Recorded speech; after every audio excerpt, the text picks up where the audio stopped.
you, it's about me. I'm so fresh and so clean. I'm the best thing that you ever seen. 'Cause I'm killing it. I'm great. I'm killing it. I'm awesome. I'm killing it.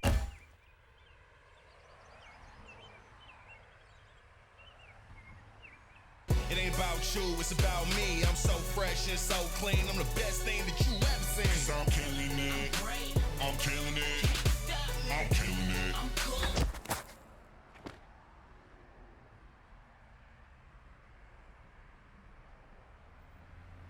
If you good, I'm better. Y'all not on my level. I just gotta go metal. Living life like whatever. I'm killing it. I'm killing it. I'm killing it.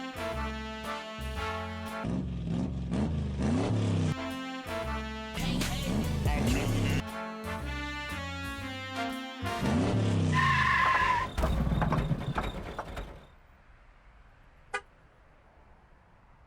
I'm killing it.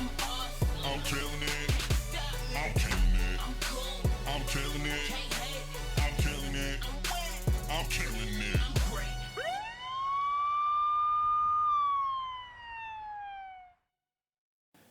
Well, regardless of personality type or temperament or age or gender, there is something that rises up in each of us that has the potential to hurt or to damage relationships or our future. It's something that keeps us from apologizing and admitting we're wrong.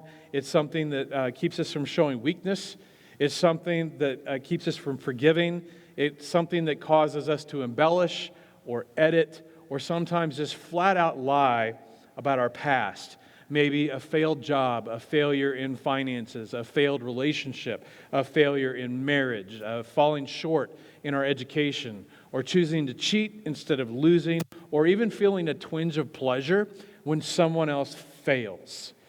It's a thing in us, the thing in you that keeps you from celebrating other people's successes, from initiating an apology when you realize that you're wrong, even if you're only 5% wrong. It's a thing that keeps you arguing your point, even though you know in your head you've reached a point like, oh, I'm wrong, but you're not going to admit it. It keeps you from admitting weakness, that you need help, that you don't know what you're doing when honestly everyone else already knows you don't know what you're doing.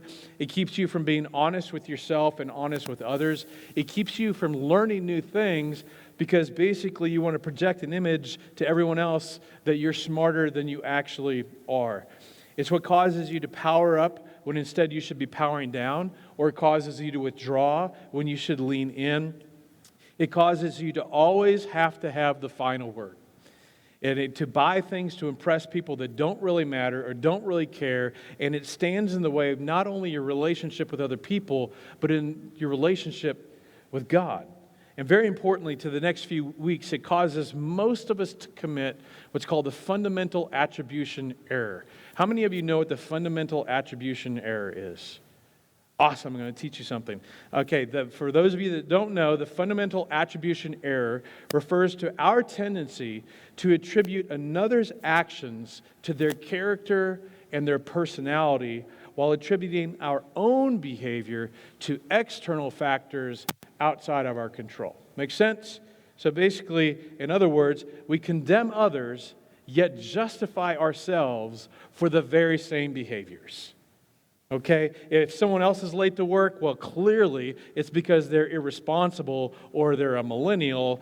But if we're late to work, we've got a story to tell. I spilled coffee on my pants, my alarm didn't go off, my kid got sick, puked on the kitchen floor, I had to clean it up, find a sitter. Or if we see someone else yelling at their spouse or yelling at their kids, it's like, well, clearly they have anger issues. But when we yell at our kids, well, they have been belligerent and defiant, so of course I needed to raise my voice to those little terrorists, okay? Or someone else fails to get their project done and we think lazy, unmotivated. They don't care. But we fail to get a project done on time. Well, you need to understand, I got 15 unexpected calls, 30 emails, my computer locked up, a close friend had a crisis, and on and on. And then if someone voted for this candidate, well, clearly they hate America or they're racist. But when I vote for a candidate, I've got a list of 28 good reasons why I voted for that candidate, and on it goes. And at the core, all of this resistance, all of this self-justification, all of this negative judgment of others while excusing or justifying ourselves, it comes down to one word: pride. And because it stands in the way of our relationships with people and with God, it gets us stuck in a pattern of repeating self-defeating behaviors and relationships, relationship-harming behaviors. For the next 2 weeks, leading into Easter, we're going to talk about pride. And I want you to know I've got a bigger agenda, because this message is actually the beginning of a journey to better understand yourself, because what you don't know about yourself can hurt you and hurt others and hurt your relationships and sabotage you and keep you in an ineffectual relationship with God. So today begins a journey of helping you to understand and to break free from and replace patterns and behaviors that hurt you and hurt others, people that you care about, and not only to learn about yourself, but importantly, to start to see the world more clearly through the eyes of other people, especially people that you care about. I mean, how many of you, there are times that you look in the mirror or you lay in bed at night and you've got a moment where you can actually reflect on your day and what things that you have said and things that you've done, and you think, what's wrong with me? Why am I the way that I am? How many of you thought that about someone else? Maybe somebody close to you, look at them and it's just like, what is wrong with them? Like, why do they act the way that they do? Why do they think that way? Why are they the way they are? And understanding how and why people think and feel and act the way they do, it paves the way for a wiser, more compassionate, better version of you that you want to become. And all that begins with today's message. And then immediately following Easter, I'm going to be interviewing a very special local professional as we as a community are going to lean into a fantastic tool called the Enneagram. Now, I did not say pentagram, okay? Enneagram. Okay, so think ancient Myers-Briggs or MBTI or ancient DISC. It's an ancient profiling system that's so helpful and at times uncomfortably accurate. But today we're going to just take the first step, and we're going to talk about the thing that will prevent you from growing and changing and becoming better, and that is pride. And to be clear, this isn't the encouraging pride that inspires people to greatness and like, I'm so proud of you, or I feel a sense of pride for a job well done. It's this yucky thing inside of you and me, and that most of you have been a victim of, maybe in your family or with somebody at work in some relationship, and you've dispensed it. But the problem with pride is you can see it in other people in a second, but it is almost impossible to see in the mirror. Meaning that there may be people in your life right now that are victims of your pride. But because you associate pride with loud or boisterous or overt arrogance, and you don't see yourself as loud and boisterous or overtly arrogant, you think, I don't have a pride problem. But that's the problem. Pride is insidious and it's ugly and it takes many forms. Sometimes pride is loud and in your face, and other times it's subtle and passively aggressive. And it rests in all of us, so we need to learn how to kill it. Because pride diminishes you. It makes you smaller. Pride always diminishes your capacity to admit what you need to admit, to acknowledge what you need to acknowledge, and apologize when you need to apologize, which means that it makes it impossible for you to change and become a better version of you, which I believe most of us want to do. And we've all had this emotional thing where we know we need to say something, but we don't want to, or we just don't. It's like she's over there doing something in the kitchen, and you're thinking, I know I should go over there and apologize, but there's this battle going on the inside, or he's right over there doing something, and you think, I know I should go over and say, I was wrong, and you were right, but he might get the wrong idea and think he's right all the time. I don't know. You've got this internal debate. Or you're listening to somebody that's making a point about something that you've said, and you're beginning to realize they've actually trumped your point, and they're actually right, and that you just need to admit it or acknowledge and maybe even apologize in you, but there's this thing in you just like, I don't want to. I just don't think I can, and it's just so emotional. And there's just layers and layers of emotion, and it's difficult to make ourselves say what we know we need to say. That's pride. And it diminishes us, and it makes us smaller, which is why we've got to kill it. The other thing pride diminishes is our capacity to say what needs to be said. Meaning, for some of you, there are people in your life right now that are dying for one positive word from you. They can't remember the last time you said something good to them. Just one positive information, a word or affirmation. And they just need it from you, and it's just killing their spirit. Just one stinking compliment, to walk up to them, look at them in the eye and say, I don't say it enough, but man, I love you. Or man, you are great at this. Or this is what I love about you. Sweetheart, this is just wow. You're just so wow. Or to that son or that daughter, your niece or nephew, or a brother or sister, somebody at work, to just walk up and compliment them. But you just can't make yourself say what needs to be said. Not only that, pride diminishes your ability to hear what needs to be heard. There are people who are trying to get through to you, but because of your pride, they just can't. And pride can make it so you can't give what needs to be given. That's why there's things that you know you need to do, things you know you need to say, but you just don't. Or we get about halfway there and start to compliment. But for some of us, it's like every compliment has to have a little bit of a backhand, a little bit of a barb at the end. It's like we compliment, but for some reason, it has to end with some sort of criticism. Why? What is that? It's pride. Because somewhere along the way, you handed pride the remote control of your life. And pride diminishes our capacity to love, and it diminishes our capacity to receive love. Because pride pushes people away. Because when you're full of you, there's no room for anyone else. And the thing that's so insidious is you don't even know when it's happening. Yet for some of you, it could be that there are people at work or at home that they just walk on eggshells around you because the least little thing is going to create some sort of conflict, or you're going to go silent, or you're going to become aggressive, or you become passive aggressive. People are either exhausted or scared to death of you because they can't ever do anything good enough for you, or they're just going to trip your trigger, and you don't even realize it. It pushes people away. But it isn't just people. Your pride and my pride has the potential to crowd God out as well. David in the Psalm 10, he writes this, "In his pride, the wicked man does not seek God." Because prideful people, basically, they seek what's best for themselves. In all of his thoughts, there is no room for God. In the Hebrew, it's literally, in his thoughts, there is no God. I really am the center of my universe. So essentially, pride is a prison. It's a prison that shuts us in, and it shuts God and others out.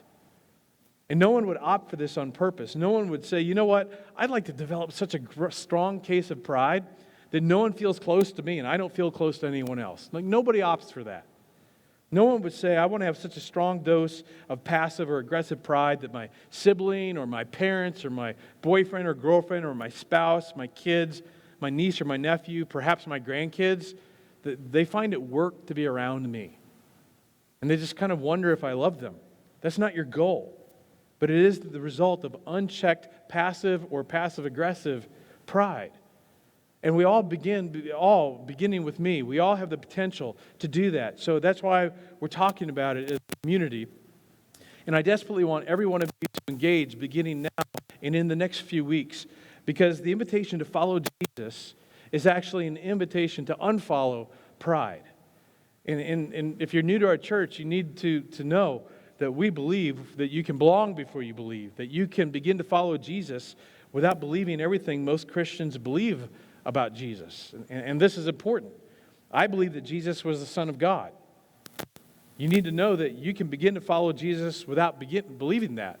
And the reason why I say that is because every single one of Jesus' first century followers began following Jesus before they came to the conclusion that he was the Son of God. You can choose to follow and begin to lean into the teachings of Jesus without assuming the same thing that many of us assume about the Bible and Jesus. And the reason that's important is because Jesus taught and modeled a radically liberating, life-changing version of humility. And this approach to humility will empower you to say what you need to say, to ask what you need to ask, to listen when you need to listen, and apologize when you need to apologize. Admit you were wrong when you're wrong, and ask for direction when you need to ask for directions, and to stop committing the fundamental attribution error that we talked about. Because for nearly all of us, there is just layer upon layer of emotions that just imprison us to our pride. And the truth is, we all want to be great. We all want to be great at relationships. We all want to be great in our chosen career paths. We all want to be great when it comes to our finances. And all of us long to be respected and valued and admired to one level or another. We're going to talk about that more next week. But here's the important thing. Jesus showed up in the world and he redefined greatness. And he defined it by how well you serve other people, even other people that you're not like or that don't agree with you or don't see the world the same way you do. But here's the important thing. Jesus said again, let me redefine it. This is how you serve other people. Greatness is defined by how passionate you are for doing for others, not getting others to do for you. Greatness is not defined by defending who I think I am or defending some image of me that's actually better than I really am. Greatness is about humbling myself and pursuing the understanding and the benefit of other people. Otherwise, I allow pride to rob me from being truly great in the things and areas that matter most. The way Jesus defines greatness and to demonstrate what he meant by what he said. And culturally, we totally miss the significance of this moment and the emotion of this scene that you may have heard 1,000 times towards the end of Jesus' ministry. I mean, he's the rabbi, and with his hands, he healed people. With his hands, he raised the dead. With his hands, he touched lepers. Instead of him getting leprosy, they got whatever he got, and they were healed. And then Jesus takes those hands that multiplied bread and fish, and he gets on his knees, and he washes his disciples' stinking, dirty feet. He's the greatest among them, and he becomes the meekest among them. And then he says, you've heard me talk about it, now you've seen me do it. I want you to go and do likewise. And if you do, it will break the power of pride in you. But the most significant thing that Jesus did, the pinnacle, the epicenter, the thing that we're going to celebrate in 2 weeks, is that in unbridled humility, Jesus initiated reconciliation. See, you and I don't initiate reconciliation. I mean, not often at least. Sometimes just not at all. It's like they were wrong, and it's like you're going to wait for them to call or message you. You're going to wait for them to apologize. You're going to wait for them to come to your direction. And even if you're just a little bit wrong and they're a whole lot wrong, but even if you're a whole lot wrong, there's just something in us that goes, you know, I should say something. I should admit I was wrong. I should apologize. But I don't want to. That feels awkward, and I don't want to. I just need them to initiate. I need them to come to me and start the conversation. But Jesus was right. He was wronged, yet he initiated reconciliation. And if you're a follower of Jesus, and just if you were to follow Jesus in just that one way, it has the power to break through the pride that keeps you locked in and the people that you love the most or want to be closer to locked out. Pride says wait. Jesus says initiate. Pride says, I have to think about this. I got to get ready. I got to get my friends praying for me. I mean, this is what Christians do. Like, I need you to pray for me. No, I'm not going to pray for you. Just call her. Just call him right now. In fact, here's my phone. Call them right now. Look, Jesus wasn't as guiltless. And we don't know exactly how it happened. But there was a moment in time in which God decided to send Jesus on our behalf. In fact, there's a moment in the Old Testament that I've always loved. It's in the book of Isaiah. It gives us an imagery, I think, of such a moment where God says, he realizes, or he's expressing the utter helplessness of humanity. And God says, I need a messenger. Whom shall I send? Who will go for us? And Isaiah said, here am I. Send me. And at some point in time, Jesus agreed to come on our behalf with zero guarantee. With zero guarantee. He initiated with zero guarantee that we would reciprocate or respond. But he initiated anyway with an extraordinary mind-bending, relationship-mending humility. And then he says to you and me, okay, follow me. Follow my lead. And regardless of what you believe about God or Jesus or the Bible, you're smart enough to know that if that was your approach to every relationship, there's almost nothing that couldn't be mended or healed. Your brothers or your sisters, they'd be better off. Your parents would be better off. Your kids, your spouse, your husband, your wife, the people you work with. your every relationship would be better. You would be better off. Why?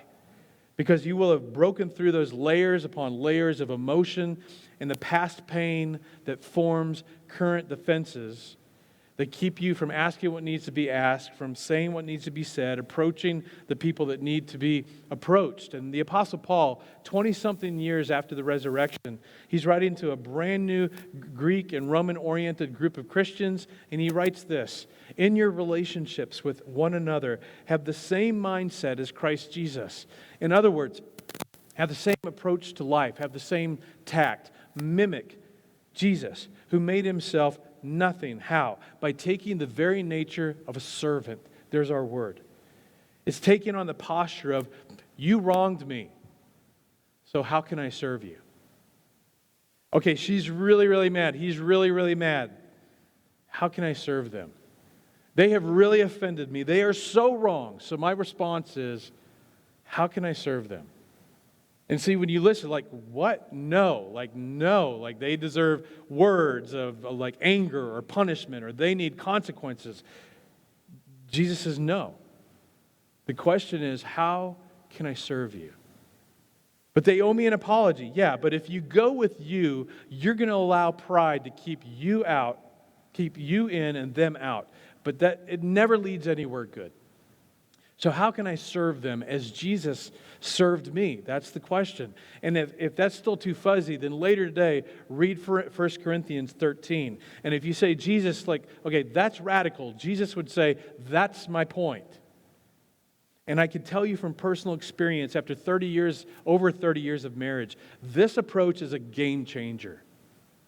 Okay, the incredible richness of a relationship that you could experience with someone or the people in your life, sometimes it's just mind-blowing if this is your approach.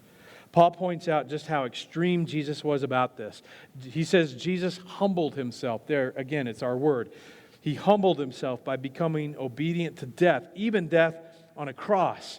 In other words, Jesus chose to get what he did not deserve and gave up what he did deserve for us. For relationship. He humbled himself. He deprioritized himself, and he prioritized us, even though we didn't deserve it. And that extraordinary mind-bending humility to the point of death, even death on a cross. And all he wants you to do is admit you were wrong. All he wants you to do is apologize.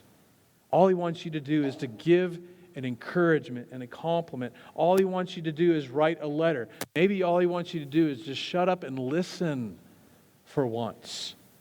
And try to see things from another person's perspective, to learn their story. All he wants you to do is to speak up maybe. All he wants you to do is say, I just so appreciate you. I am so proud of you. I so love you. All Jesus, who died for you, wants you to do is go to your son or your daughter's recital or activity or game that isn't what you would have chosen for them, but you sit on the front row and you cheer. All he wants you to do is to quit making excuses for why you won't go to counseling. And I don't think it's an accident that you're here this morning, that you're listening, that you're joining us, that you're engaged with New Life in this season and listening to my voice right now. Which means that I believe he wants you to be extra engaged with us, especially over the next few weeks, the next few Sundays, and one single Saturday in April, in 5 weeks. And if you say, I don't know if I can show up 5 Sundays in a row, and I don't know if I can give up a Saturday, then could it be, and I'm not accusing, or I'm not questioning, I'm just asking the question, could it be that you don't truly understand the significance or the lengths to which your Savior went for you? How far did he go? To death. Not just any death, even death on a cross. And then he looks to you and me and says, now, here's what I want you to do. Follow me. Become a servant. Follow me. Hand me the remote. Jesus says, do you really want pride to control you for the rest of your life? Do you want pride and your resistance to invest the time and the effort to better understand yourself and others, and to continue to hinder or even sabotage what is happening in your marriage or your relationships or with your kids that you know you want to get better, maybe in the school or in the workplace? Jesus says, if you're my follower, pride is not your master. I am. So hand me the remote. I want you to embrace radical love and radical humility. And if you're a Christian, we have no excuse not to. See, every time you sing the songs, every time you pray, every time you say, "Thank you, Jesus," or "God help me," you're doing all that assuming a relationship with God that is based entirely on extraordinary, costly humility to which we've been invited to participate. So we're going to end today with 3 questions to just kind of get you thinking and then come back next week. So question 1 is this: how does pride manifest itself in you? How does pride manifest itself in you? Now, for a lot of you, like I kind of know you, and I like looking at your faces, and I know you're online, and I'm thinking like they don't really strike me as prideful. But what you need to do is either the person that came with you, or somebody close to you, somebody very close to you knows the answer to this question. Okay, if it's a mystery, like I don't even know if I've got this problem. Okay, over lunch, but towards the end, because you don't want to ruin the whole lunch, you should say, "Hey, honey," or son, or daughter, a friend, roommate, fiance, whatever it is. How do you think pride manifests itself in me? Little ways, big ways. And then just shut up and listen. And if you're with more than one person and this like suddenly gets really quiet and they're making eye contact with each other and not you, buckle up. They know the answer, okay? They all know, but you need to then listen. And don't become defensive, because if you get defensive, then you've just given pride the remote again, okay? You listen. And I'll tell you one way it manifests itself in me. And I became extra aware of this when I first engaged the Enneagram a first few years ago, like we're going to do as a whole community right after Easter. It's going to be awesome. But for me, especially as a younger man, in my insecurity, which is a key root of pride, by the way, in my insecurity was to exaggerate things to make myself look better than I was in reality. Like I wanted to appear smart. I wanted to appear successful, so I would cherry pick my stories. I would finesse them in such a way that made me sound better than I was. Another way, and my wife can confirm this to my shame, especially in the early years of our marriage. There would be times that she would ask me a question about something that I was doing or saying or thinking, and I would immediately become defensive and pick a fight because I interpreted being asked a question as being questioned. That somehow my ability or my intellect or my character was on the line and being challenged, when honestly, she was just simply trying to understand, because a lot of things I said and didn't make sense. Okay, because the sad truth was sometimes I was being an idiot. I did need my judgment challenged. But in my insecurity and my pride and my power personality, I would just power up and I could shut it down. And this pride just caused me to be a jerk and push both her and God away. And especially as Enneagram 3, which again, most of you don't know what that is. In a few weeks, you will know. I still battle thinking too much about how people perceive me versus just being fully authentic, unguarded, unfiltered. But the great news is I've worked, and it's just a constant work in progress of killing my pride. This isn't as much of an issue as it was even a few years ago. And at some point along the way in your life, you've got to answer this question. You've just got to answer this question. How does pride manifest itself in me? And you've got to call it out so that it doesn't hurt you and doesn't shut people and shut God out. So here's the second question. This one's a little harder. What does pride masquerade as in you? Meaning, maybe it's confidence. Oh, I'm just confident. No, you're arrogant. Okay? But confidence is how you masquerade and camouflage pride. Maybe it's intellect, and you're just really, really smart. Maybe it's fashion. Maybe it's just like, I like nicer things, the better things in life. I've just got good taste. Well, maybe that's true. But maybe it's how you mask and hide your pride. Sarcasm, a commitment to excellence. I'm just committed to excellence. No, you're nitpicky and prideful. Being an extrovert. Oh, you know what? If you're a friend of mine or your family member, you just need to toughen up. I'm an extrovert, okay? So I'm outspoken. I can't help what I say, what's on my mind, so just suck it up. I'm an extrovert. Or being an introvert. oh no, I'm not ignoring or avoiding you. I'm an introvert. I can't help it. It's the way that I'm wired. No, there's something that you're mad or bothered about, and so you're intentionally punishing them by avoiding them or giving them the silent treatment. See, there's all kinds of wonderful things and virtues behind which pride can hide. And I'm just telling you, when you can spot it and call it out, you will make progress. The last one is this. How much longer do you plan to allow pride to hold the remote? A month? A year? The rest of your life? Wouldn't you like to break it? Wouldn't you like to kill it? Wouldn't you like to recognize it so every time it whispers you in your ear or tries to take you back into that old pattern, you go, no, pride, I'm done with you. And rather than making excuses and staying silent, I'm going to go over there, I'm going to apologize. And not some half-hearted apology, I'm going to own it. I'm going to lay it out there. Or I'm going to go compliment them. I'm going to go over the top and just compliment them on what a great job they did. I'm even going to go to my coworker or the guy that got promoted, the lady got promoted that did and I didn't. I wanted that job, and I'm going to go compliment them for what a great job that they're doing. Or I'm going to brag on my son. I'm going to brag on my daughter, even though they're not necessarily taking the route or the approach or the extracurricular activity that I would prefer they do. And I'm going to go cheer them because this is what they want. And from now on, I'm never going to publicly correct or criticize my spouse. And from now on, I will intentionally praise them publicly. So from now on, I will praise publicly and question privately. Not because they're perfect, but because I am not going to let pride control my life. I'm going to admit that I've got a problem.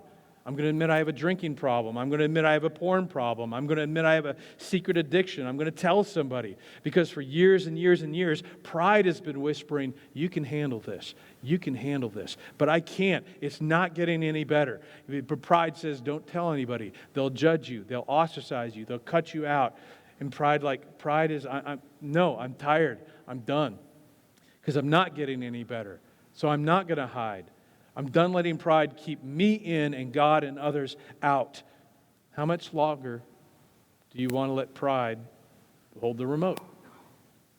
Pride will keep you from doing something about what you see or what you need to see in the mirror, which means pride will shut us in and God and others out. So we're going to talk about it, but we're also going to do something, okay? Talking is a start. But if you're around New Life any length of time, we don't just talk about things. There's always a point of application. Because if you don't apply it, it's like painting a can. Doesn't do anybody good. Anybody good. So to start, because I believe you actually want to grow. You actually want to grow and have your life and your relationships be better, to be better at life and relationships, that you always want to be getting better for you and the people in your life that you care about. If you're really serious about it, here are just the next steps. So if you haven't already, on your way out on the table there, grab a copy of this book, Road Back to You. Okay, they're $15. If all you got is a 20, give that 20. If you don't need that $5 change, we'll use that to help subsidize a book for whom $15 right now is a big, big deal. Okay, if you want to, I actually got the audio book. I went through the audio book twice, and then I got to get the physical book because I need to take some notes and highlight. And so that would be the first step. If you're joining us online, we've got a link in the comments so you can pick up that book on Amazon. Okay, step 2. Come back next week. All right. And then this is a big one. I mentioned it at the front end. For one Saturday in April, and I know to think a Saturday, 9 to 5, okay, that seems like a big deal, all right? And for some of us, I get it. We're all busy. We've all got full and loaded lives. But one Saturday in April, we're going to be on April 24th. We're going to have an awesome, right in this room, we're going to have an awesome professionally led day workshop that's designed to help you better understand you and better understand the people in your life that matter most to you. And especially if you're younger in a relationship, for those of you that you've got young kids, this is the best time to get plugged into something like this, because what you don't know or truly understand about yourself can hurt you and your relationships and how you make your way in this world. But truly knowing yourself can make all the difference in your life and relationships, your education, your career, and beginning to truly see the world through other people's eyes. especially those closest to you. It can just completely change everything. So, what would that be worth? I think it'd be worth a Saturday. And not just you. I mean, you've got people in your life that you should bring with you to something like this, and because it could change everything for them. Let me pray. Father, I pray for all of us, because this isn't a one and done. This is an ongoing thing for all of us. And God, I just know for all of us, even the sweetest hearts and minds in this place and those join us, that pride will manifest itself. We get defenses up. So I pray for all of us that over the next couple of weeks especially, that you help us to see that in us and identify it and to begin to challenge that. I pray, God, that we would have the courage to lean into the lives of the people around us to help us see ourselves the way they see us. And that you would give us the courage then to deal with the stuff that may be unpleasant, that we may not like about ourselves. God, I pray this for all of us, and we're going to need your help. We'll not be able to do it without you. It's in the name of Jesus that I pray. Amen.